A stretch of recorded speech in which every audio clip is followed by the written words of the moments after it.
It all started with one flea, but when hundreds appeared, they caused our school to shut down. We wondered why.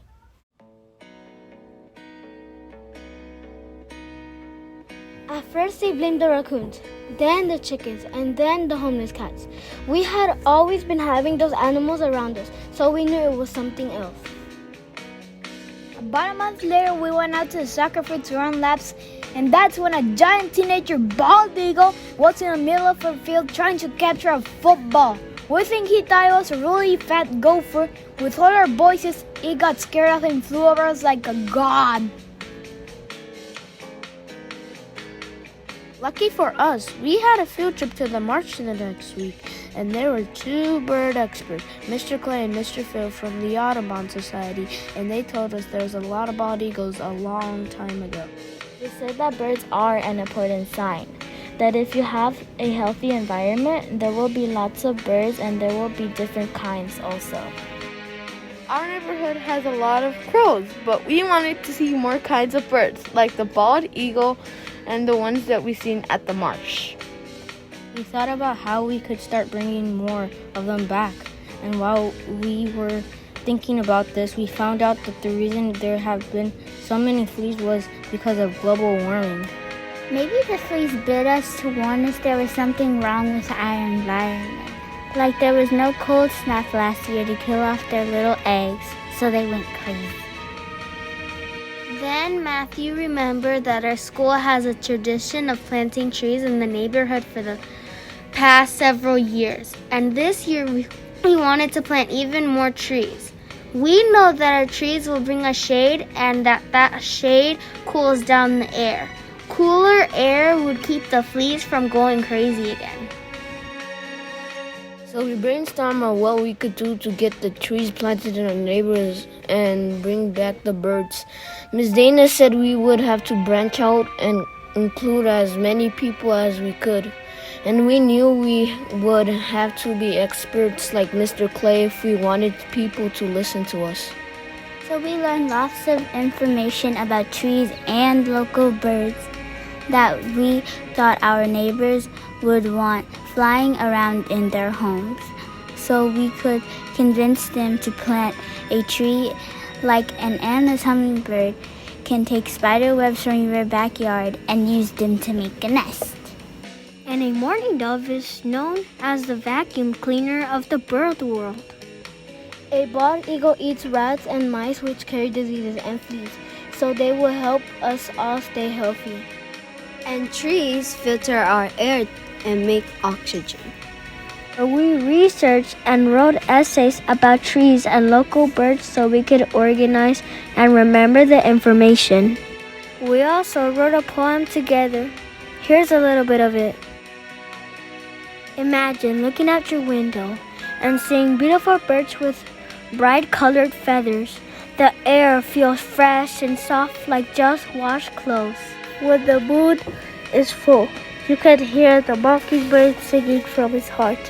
The smell of flowering trees lures you to the branches of a tree dripping with dark red fruit. And we wrote and drew flyers that would make people want to plant. Also, we made a video to show to the students at our school to persuade them to take a tree home. Zena called Chuck from Florian Industries.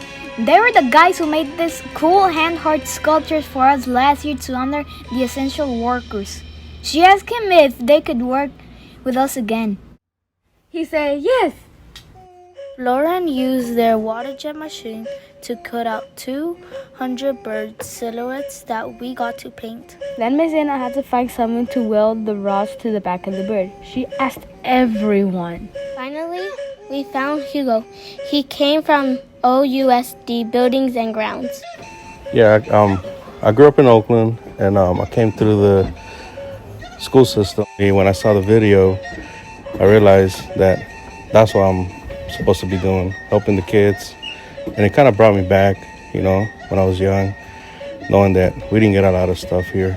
So something like this kind of brought a spark in my heart. La mamá de Santiago Rosario vino y nos ayudó a pintar los pájaros y hacerlos más suaves. I love painting birds. Miss Dana told me that my beaver trend was amazing. That was the first time anyone ever told me that I did something amazing, and I showed my friends how to make more. Then we had to practice what we were going to say to people when we went out into the neighborhood, because we had to be the experts so they would believe us when we told them why it was important. I'm here to offer you a free fruit tree that we planted. We made pretty signs to make them open their doors. My neighborhood has some dogs and cars and buses sometimes. It's kind of noisy because every Saturday and Sunday some people start singing rancheras. Another thing my neighborhood has is that on dark nights you can hear gunshots. Sometimes you have basura in the sidewalk. Mi casa tiene árboles. The morning of the tree walk, we split into 5 groups with teachers and parents leading each one. But it was the students who had to bravely knock on the doors and persuade their community to plant the trees. It was hard for me because when I talked, I got so shy. I even stopped sometimes. When we knocked on people's doors, we did not know if they were going to be mean or nice. It was hard to look into people's eyes. What was difficult was when people had big dogs with big teeth and all of the walking. We knocked on over 200 doors. When I was walking, I felt like I was in a desert. There was no single drop of water. And when people said no, it made me feel useless. But I didn't give up, because when they said yes, I felt that I made a new friend. I got less nervous the more I talk with people. When a lady offered me a water bottle because she saw how thirsty I was, it made my heart melt in kindness. 2 days before we were scheduled to plant the trees, we called everyone who had signed up and reminded them we were coming and to wet the soil for where the trees would be planted. When the trees arrived, it felt like Christmas. We were a tree army. The next day, we loaded up our shovels and carried the trees to their new home in our arms and shopping cart. Before we knocked on the doors, I was afraid people would be mad at us because we were on their properties and they might yell at us. But I was surprised because most people were kind of nice. And I feel like after we gave them a tree, they gave us confidence back. And Kool-Aids and puppets and cookies and oranges.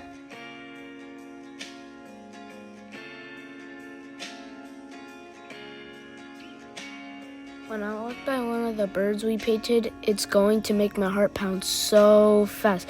And I'll remind them to water their tree because I really like pomegranates. In class, when we got back, we talked about connections and noticed the fleas and the eagle and the trees, and that all of us are all tied together by our environment. Because of this, we have to take care of each other and heal what's broken. When they opened their door, I didn't know anyone. They were all new people. Different people opened their doors and they were really, really nice. Sometimes in the world, I feel like there is a lot of bad people, but when this happened, oh, this is gorgeous.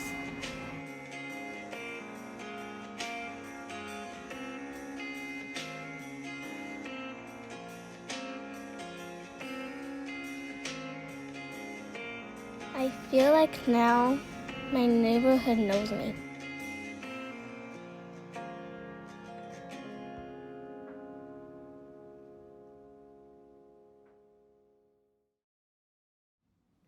Thank you to Mr. Bede, Miss Sasha, Miss Grace, Mr. Miguel, Susan Andrian, Rosita Zamora, and Rosario Dueñas for shepherding the kids throughout the community. Thank you to Gray, Michael, Jason, and Hannah from Common Vision, Chuck from Flooring Industries, Hugo Gonzalez from OUSD Buildings and Grounds, Clay and Phil from the Audubon Society, Molly Skuse, Judith Blanick, and Tanya Martinez for working on the video, and all the families from KDA, Esperanza, and the surrounding East Oakland Stonehurst community.